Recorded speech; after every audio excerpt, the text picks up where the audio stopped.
Boa noite a todos, prazer estar de novo com os irmãos, que Deus possa nos abençoar nesta noite na leitura da sua palavra, aproveitar aqui a oportunidade para desejar novamente, em nome de todos, os nossos parabéns, os nossos agradecimentos a Deus por mais um dia e por mais um ano de vida que Ele acrescenta a nossa irmã que está caminhando conosco também, minha sogra, Dona Dida. Deus abençoe a vida dela como tem abençoado.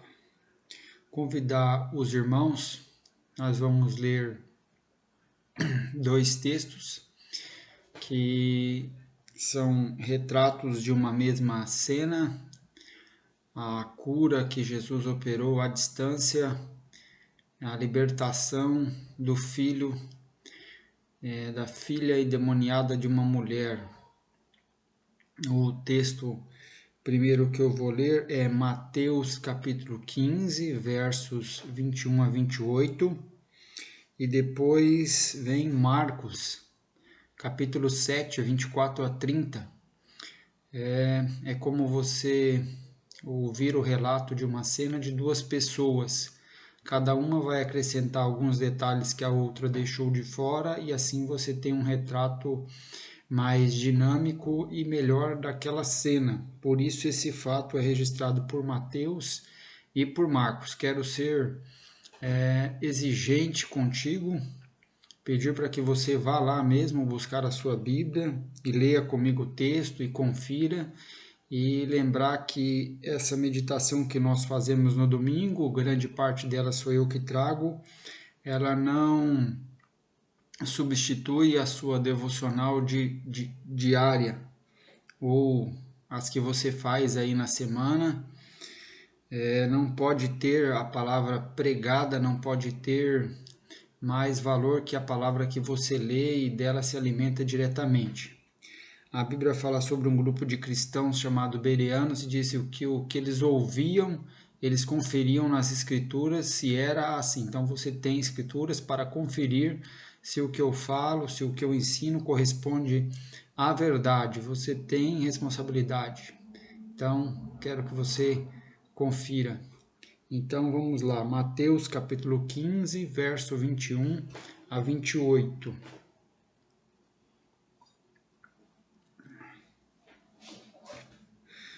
E partindo Jesus dali, foi para as partes de Tiro e Sidom.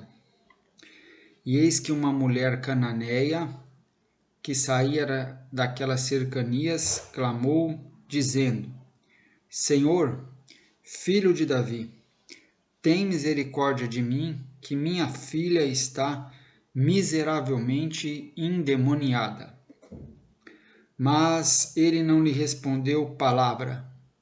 E os seus discípulos, chegando ao pé dele, rogaram-lhe, dizendo: Despede-a, que vem gritando atrás de nós. E ele, respondendo, disse: Eu não fui enviado senão as ovelhas perdidas da casa de Israel. Então chegou ela e adorou-o, dizendo: Senhor, socorre-me. Ele, porém, respondendo, disse: Não é bom pegar do pão dos filhos e deitá-lo aos cachorrinhos.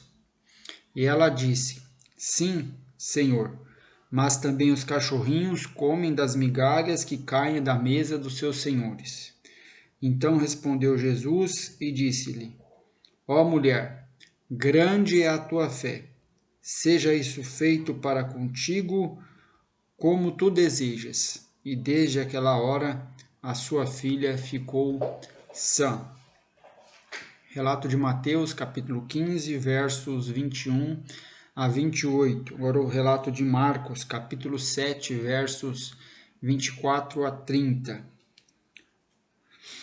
E, levantando-se dali, foi para os termos de Tiro e de Sidom. E, entrando numa casa, não queria que alguém o soubesse, mas não pôde esconder-se. Porque uma mulher, cuja filha tinha um espírito imundo, ouvindo falar dele, foi e lançou-se aos seus pés. E esta mulher era grega, cirofenícia de nação, e rogava-lhe que expulsasse de sua filha o demônio. Mas Jesus disse-lhe: Deixa primeiro saciar os filhos, porque não convém tomar o pão dos filhos e lançá-lo aos cachorrinhos. Ela, porém, respondeu e disse-lhe: Sim, Senhor, mas também os cachorrinhos comem debaixo da mesa as migalhas dos filhos. Então ele disse-lhe: Por essa palavra, vai, o demônio já saiu de sua filha. E, indo ela para sua casa, achou a filha deitada sobre a cama e que o demônio já tinha saído. Pois bem, no episódio anterior, registrado em Mateus, Jesus tinha tido já uma disputa com escribas e fariseus que foram enviados lá de Jerusalém para observá-lo, e esses escribas e fariseus estavam questionando ele a respeito que ele e os seus discípulos não observavam as tradições dos anciãos. Uma delas era que Jesus e os seus discípulos não cumpriam com o ritual de celebração, de purificação da lavagem de mãos antes de se alimentarem. E a lavagem de mão antes de se alimentarem, que ele é cobrado de não cumprir por esses escribas e fariseus, não é lavar a mão para ficar com a mãozinha limpa para comer. A ideia era um ritual de lavagem de mãos com certa quantidade específica de água, com certos ritos, cuja a ideia era evitar que indiretamente o judeu tivesse se contaminado com uma pessoa que não era judeu, com um gentil, porque eles acreditavam que se tivesse tido qualquer contato físico com o gentil, com o não judeu, com o que eles assim chamavam pagão, incircunciso, ele teria trazido para dentro de si contaminação espiritual, estaria impuro e assim estaria impossibilitado de prestar o seu culto a Deus. Isso não era um mandamento de Deus, como o texto lá de Mateus vai dizer, era uma tradição dos anciãos e Jesus não cumpria, não obedecia com os seus discípulos a tradição dos anciãos e ele é cobrado por isso. Então eles acusam Jesus de transgredir a tradição dos anciãos e Jesus acusa eles de transgredirem os mandamentos de Deus. E aí esse movimento de Jesus para fora de Israel, os dois textos dizem para nós que ele vai agora para Tiro e Sidom, onde é agora o Líbano, é uma provocação. É uma provocação, porque esse pessoal, esses escribas e fariseus temem que o contato com uma pessoa de outro povo, de outra religião, de um gentil, vai contaminá-los. Tanto é que eles tomam o maior cuidado antes de comer e lavam bem as mãos para não absorver nenhuma impureza. Jesus já tinha dito a eles que a impureza não vem de fora para dentro, que a impureza espiritual é produzida dentro do nosso coração, porque nós somos pecadores e do nosso coração procede toda sorte de mal. E agora Jesus vai para o território, justamente um território de gentios, de pagãos, de pessoas de outra religião. Então é uma provocação. E além disso, Jesus vai abençoar e vai elogiar a fé não de um filho de Abraão, não de um judeu, mas vai elogiar a fé de uma mulher cirofenícia, de uma mulher de cultura grega, e um dos textos diz para nós que ela é cananeia, vai elogiar.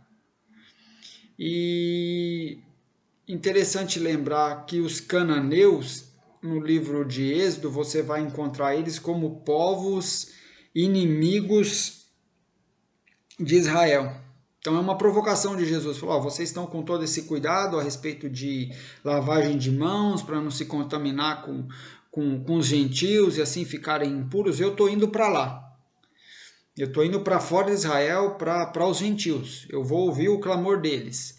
E além do mais, eu vou curar lá a filha de uma mulher cananeia, que é um dos povos que vocês chamam inimigo de vocês.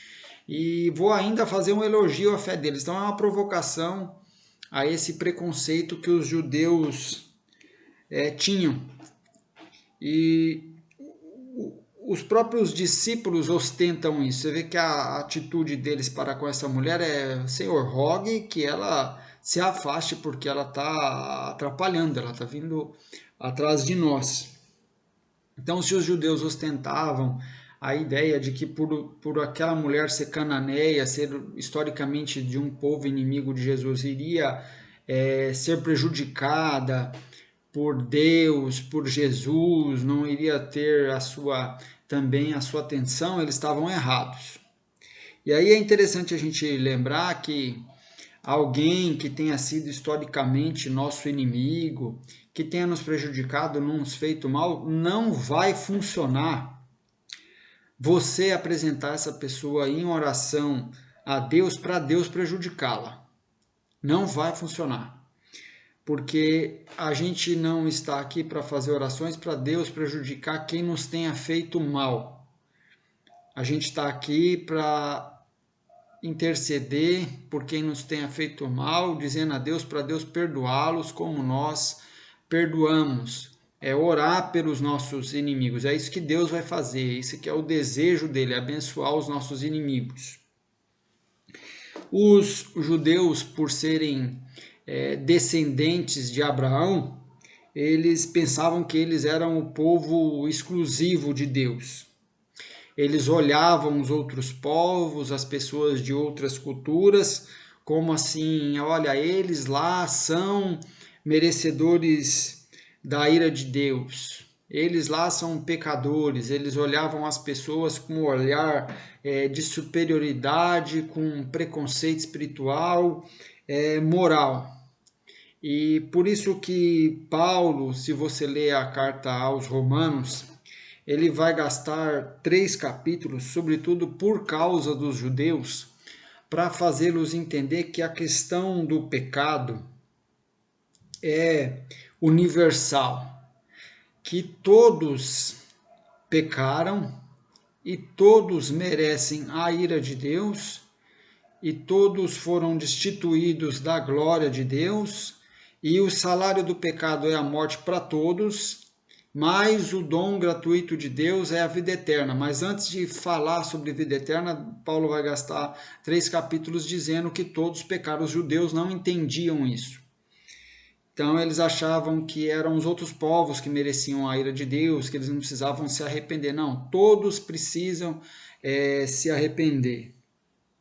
E Romanos 3 e 9, para ilustrar isso, esse pensamento dos judeus e esse ensino bíblico do pecado universal, diz o seguinte: pois que, Paulo era judeu, ele pergunta assim, eu estou lendo Romanos 3 e 9, pois que somos nós mais excelentes? Ele está falando, nós judeus somos melhores, por exemplo, que os cananeus, que os filisteus, que os jebuseus, que os outros povos, nós somos melhores? E aí ele responde, de maneira nenhuma, pois já antes demonstramos que tanto judeus como gregos, todos estão debaixo do pecado.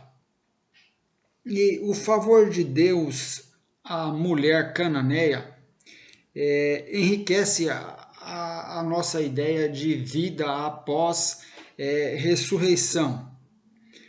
Porque nós não podemos pensar na nossa reunião de salvos na glória como a reunião de gente exatamente como nós.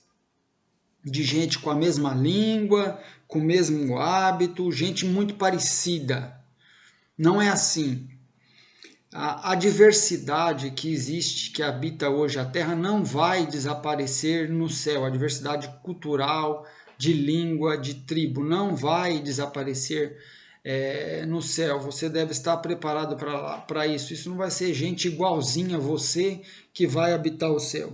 O que é comum com as pessoas que vão habitar o céu? O que tem de comum? O que tem de igual? O que tem de igual é todos que vão habitar a nova criação de Deus, todos aqueles que vão participar da glória e da vida com o Salvador, é que todos que estão ali são pecadores que, por arrependimento e fé no que Cristo fez, e não por suas obras, foram lavados no sangue de Cristo. Isto é o que tem em comum. E lá está o judeu, e lá também está o cananeu. E isso é lindo, há essa diversidade na nova criação. Apocalipse 5 e 9 diz para nós: e cantavam um novo cântico dizendo, é o cântico para o Cordeiro, digno és de tomar o livro e de abrir os seus selos, porque foste morto e com o teu sangue nos comprastes para Deus de toda a tribo e língua e nação. Então o céu tem essa riqueza de gente de toda a tribo, língua e nação, de diversidade. Sendo o que existe em comum entre as pessoas que estão lá é serem todas lavadas no sangue de Cristo. Então aquele pensamento do judeu que eram os outros povos que estavam perdidos, que mereciam a ira, ou o pensamento de alguém que pensa que é o outro, não, irmãos, todos nós estamos perdidos, estamos debaixo do pecado e carecemos da glória de Deus, nós não temos direito, nós não temos dignidade de olhar para ninguém com um olhar superior, achar que o outro que merece a ira de Deus, o outro que merece a morte eterna, não, nós merecemos a morte eterna. Nós não merecemos o favor de Deus, o que Ele nos dá é por causa da sua graça. E aí aqui nós chegamos aqui a essa mulher e eu quero aqui destacar alguns atos dela que são bastante nobres, que podem nos estimular e nos inspirar. Ela não esperou Jesus chegar até ela. Quando ela ficou sabendo, ela foi até ele. E não apenas foi até ele, ela foi perseguindo ele. Perseguindo tanto que os discípulos queriam se ver livres dela. Então, é isso aí. Jesus já veio. O Filho do Homem veio salvar o que se havia perdido. Ele já veio. E agora a outra parte é conosco. Você deve ir até ele. Ele não está lá no templo, na Igreja Batista, não está naquele outro templo. Ele está aí, perto de você. Quando você ouve o Evangelho, ele estende a mão e é você fazer um movimento de fé até ele. Ela foi até ele. E ela foi até ele com ousadia. Ela invadiu uma casa, que era onde ele estava. E ela não foi com timidez, ela foi clamando. Todo mundo sabia que ela estava indo atrás de Jesus. E ela queria tanto esse encontro com ela que ela superou obstáculos. Ela superou a privacidade daquela casa, ela superou o obstáculo colocado pelos discípulos, ela superou o silêncio de Cristo, porque inicialmente Cristo não respondeu nenhuma palavra para ela, ela superou até a reprimenda de Cristo, que disse para ela, olha, eu tenho uma prioridade no meu ministério, a minha prioridade é... Eu fui enviado primeiramente às ovelhas perdidas de Israel, o ministério dos gentios ainda não começou. E aí ela argumenta com ele, ela fala, sim, Senhor, é verdade. Tem prioridades. Uma família senta para comer, a prioridade dela é alimentar seus filhos, e aí se sobra ela dá para os cachorrinhos. Mas sabe de uma coisa, Senhor? Os cachorrinhos também comem da mesa. Ela argumentou com ele. E aí você vê que ela está aflita porque a filha dela está endemoniada em casa e ela está aflita por causa da filha dela, mas ela não está confusa. Ela tem sabedoria e clareza de ideia. São duas coisas, quando a sua aflição lhe soma a confusão de ideias. Ela não está confusa, ela só está aflita. E você observa isso porque ela é capaz de argumentar com Jesus, ela sabe exatamente quem ele é, ela suporta o silêncio e a fé dela que ela mantém no início vai até o fim. E aí eu quero exortar você, pode ser que de tanto ficar aflito, agora você também está confuso. E aí é hora de você pedir sabedoria a Deus, para Ele te dar sabedoria, para você não ficar confuso na sua aflição, você só ficar aflito, não ficar também confuso. E a outra coisa é que essa sabedoria pode vir diretamente de Deus, mas pode ser que alguém seja confiável o bastante e conversando com essa pessoa, ela ajuda você a ter clareza de ideias na sua aflição, para que você não some a sua aflição confusão. Ela estava aflita, mas ela não estava confusa. E ela fez tudo o que ela fez, a maneira que ela agiu, não era porque ela queria apenas receber um favor. Ela não estava achando que Cristo era apenas mais uma pessoa que expulsava demônios. Havia outros naquela época. Antes de Cristo vir, havia outras pessoas que praticavam exorcismo, que expulsavam demônio. Ela não achava que Jesus era exclusivamente alguém que poderia resolver aquele problema.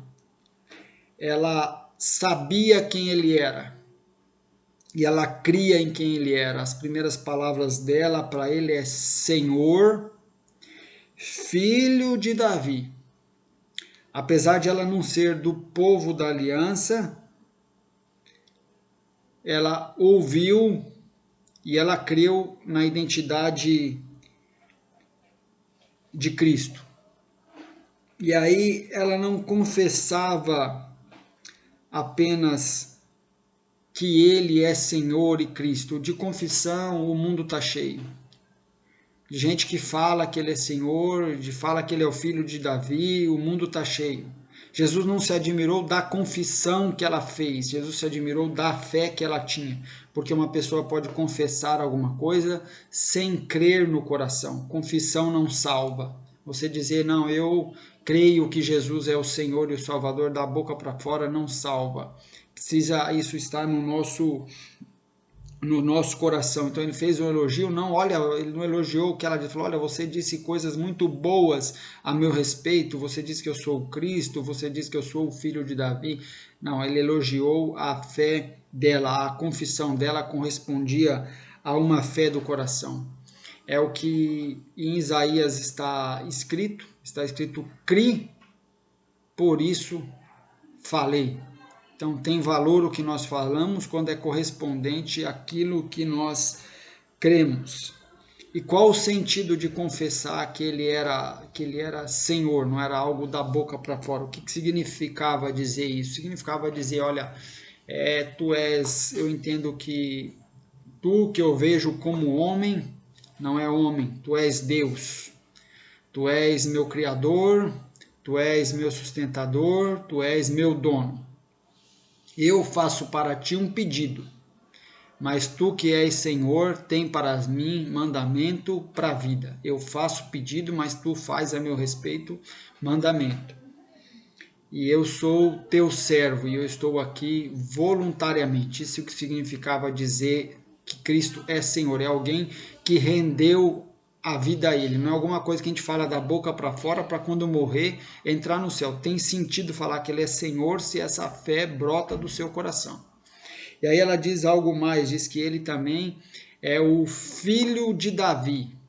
E surpreendente que ela não é da linhagem de Israel, ela não faz parte, não participa lá no culto no templo, ou nem na sinagoga, não sabe nada dos salmos, não sabe nada das escrituras, ela ouviu falar alguma coisa e creu. E aí, 2 Samuel capítulo 7, 12 e 13. Qual o sentido de confessar que Jesus é o filho de Davi? Tem uma profecia para Davi que diz o seguinte: quando teus dias forem completos e vieres a dormir com teus pais, então farei levantar de ti um dentre a tua descendência, o qual sairá das tuas entranhas, e estabelecerei o seu reino. Este edificará uma casa ao meu nome e confirmarei o trono do seu reino para sempre. Essa foi uma promessa de Deus através de Samuel para Davi. E da linhagem de Davi, todos os reis morreram e foram sepultados, todos daquela linhagem. Salomão, os que vêm a seguir, e essa promessa de Deus ficou em aberto, de que ele daria a Davi o reino para sempre, ao seu descendente. E aí ela identifica que essa promessa tem cumprimento em Cristo, ele é o filho de Davi. Ele é o cumprimento daquelas promessas. Ó, tu és o filho de Davi, tu és aquele que vai herdar o reino para sempre. E ela tem razão, porque Cristo morreu, ressuscitou e está assentada à destra de Deus. Ela entendeu quem ele era. O erro que nós não podemos cometer aqui é nós fazermos das ações dessa nossa irmã um manual ou um passo a passo para se obter algo de Deus. Não é essa a ideia do texto. Não é algo do tipo, ó, faça como ela, clame, insista, confesse, adore a Jesus, que aí ele vai te dar o que você precisa. E aí a pessoa vai lá fazer isso. Vai lá clamar, insistir, confessar e adorar para convencer Jesus sem que haja no coração da pessoa essa fé.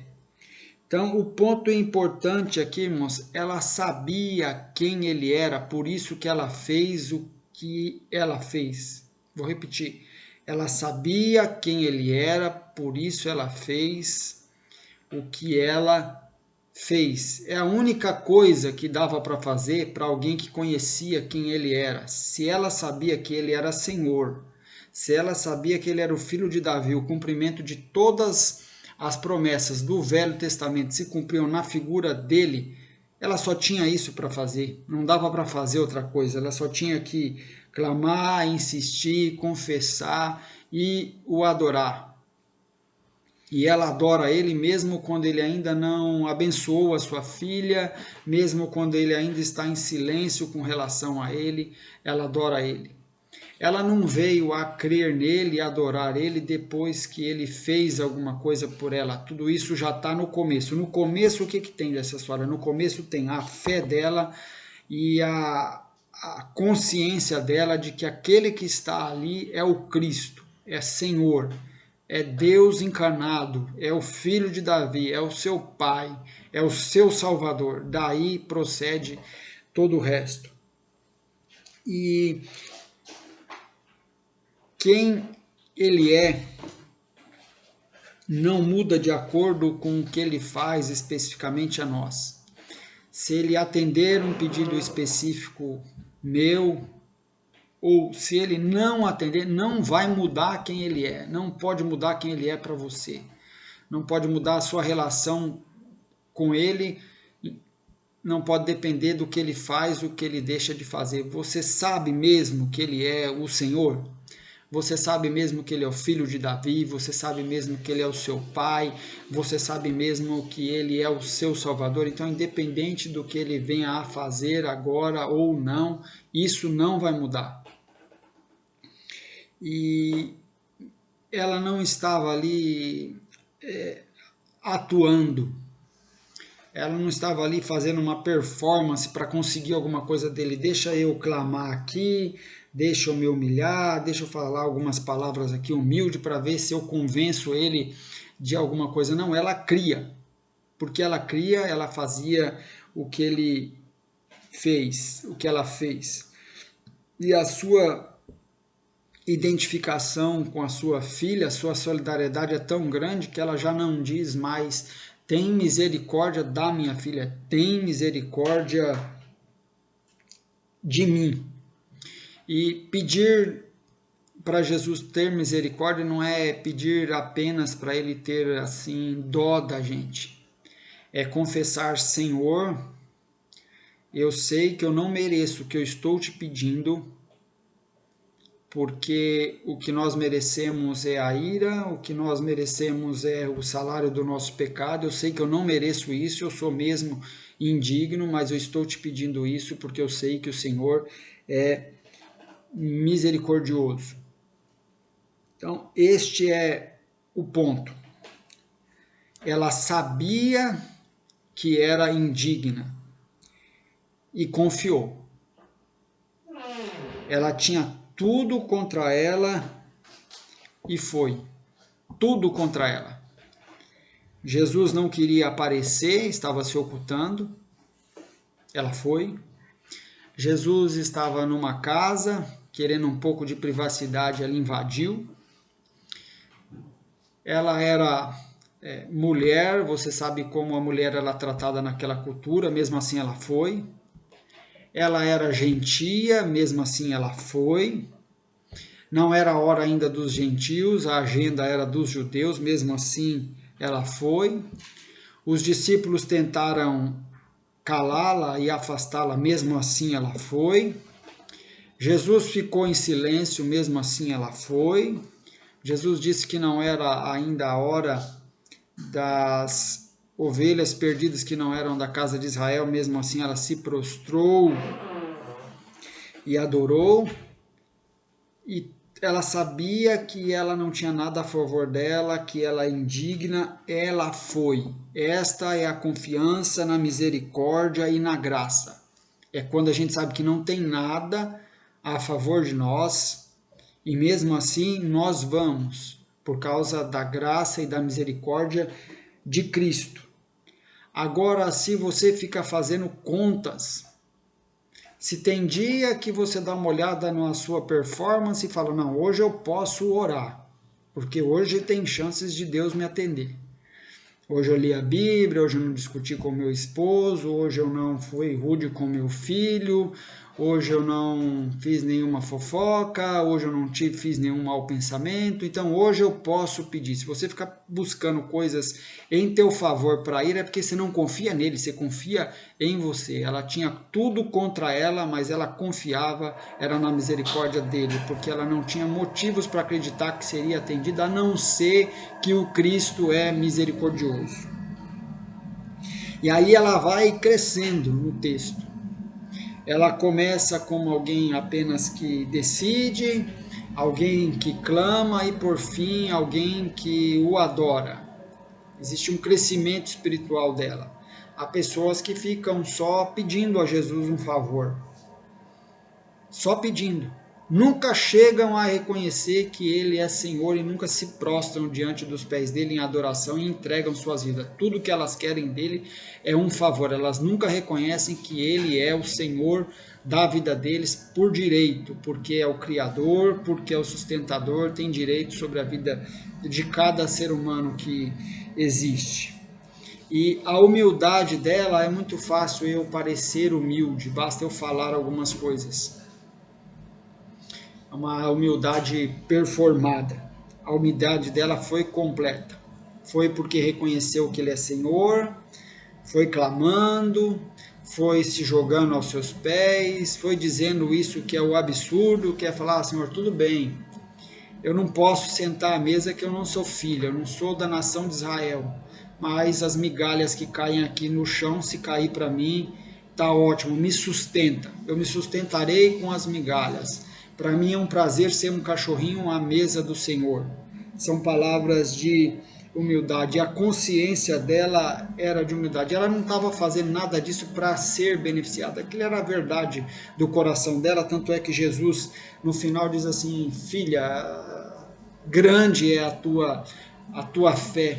Ninguém engana ele, ninguém pode performar diante dele, atuar diante dele e achar que vai enganá-lo. Ele sabe quem crê e ele sabe quem não crê, e ele disse para ela: grande é a tua fé.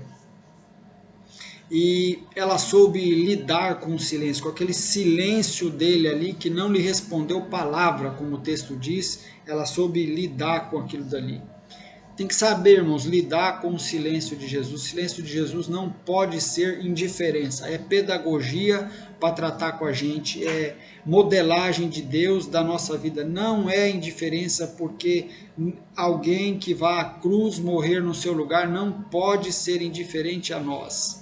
Pode não estar falando nada diretamente a nós naquele momento, porque a gente, em fé, tem que suportar aquele momento, sem ver e sem ouvir, caminhar em fé nele. Mas não é indiferença, porque ele morreu na cruz por nós. E por fim você vê como ela cria mesmo, porque quando Jesus falou para ela: pode ir, a sua filha está curada, pode ir, a sua filha está liberta, ela foi. Como que ela sabia que a filha dela estava liberta sem ver? Porque quem crê não precisa ver. Quem crê às vezes não precisa nem ouvir algo aqui desse momento. Basta uma palavra que já foi dita por Deus, registrada na Escritura. Ah, eu estou orando aqui, parece que Deus não me ouve, não me responde. Mas o que está registrado? O que está registrado é que Ele ouve o clamor dos justos. Essa é a verdade, não é a percepção, a minha emoção, o meu sentimento, é o que está dito. O que está dito é que Ele ouve.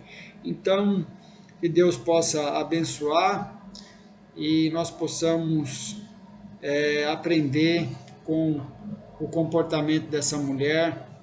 E é isso. Fiquem com Deus, um abraço a todos aí, amém.